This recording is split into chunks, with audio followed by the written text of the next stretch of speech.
Kutoka mlango wa kwanza. Basi majina ya wana wa Israeli walioingia Misri ni haya, kila mtu pamoja na jamaa zake walikuja pamoja na Yakobo. Reubeni na Simeoni na Lawi na Yuda na Isakari na Zabuloni na Benyamini na Dani na Naftali na Gadi na Asheri. Na nafsi zile zote zilizotoka viunoni mwa Yakobo zilikuwa ni nafsi 70, na huyo Yusufu alikuwa huko ndani ya Misri tangu hapo. Yusufu akafa na ndugu zake wote na watu wote wa kizazi kile. Na wana wa Israeli walikuwa na uzazi sana na kuongezeka mno na kuzidi kuwa wengi, nao wakaendelea na kuongezeka nguvu, na ile nchi ilikuwa imejawa na wao. Basi akainuka mfalme mpya kutawala Misri asiyemjua Yusufu. Akawaambia watu wake, angalieni, watu wa wana wa Israeli ni wengi, tena wana nguvu kuliko sisi. Haya, na tuwatendee kwa akili, wasije wakaongezeka, tena ikitokea vita, wao nao wasije wakashikamana na adui zetu na kupigana nasi na kutoka katika nchi hii. Basi wakaweka wasimamizi juu yao wawatese kwa mizigo yao.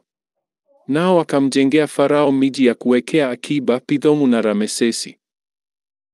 Lakini kwa kadiri ya walivyowatesa ndivyo walivyoongezeka na kuzidi kuenea.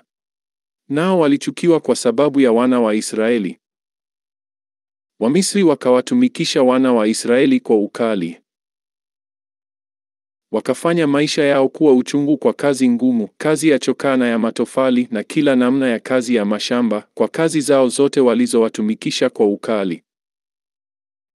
Kisha mfalme wa Misri akasema na wazalisha wa Waebrania, mmoja jina lake aliitwa Shifra na wa pili jina lake aliitwa Pua. Akasema, wakati mwazalishapo wanawake wa Kiebrania na kuwaona wakatika kuzaa, ikiwa ni mtoto mwanamume, basi mueni, bali ikiwa ni mtoto mwanamke na aishi. Lakini wale wazalisha walikuwa wakimcha Mungu, wasifanye kama walivyoamriwa na huyo mfalme wa Misri, lakini wakawahifadhi hai wale wanaume.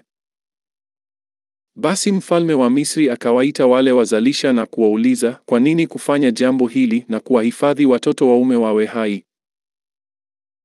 Wazalisha wakamwambia Farao, ni kwa sababu hao wanawake wa Kiebrania si kama wanawake wa Kimisri, kwa kuwa ni hodari hao, nao huzaa kabla mzalisha hajapata kuwafikilia.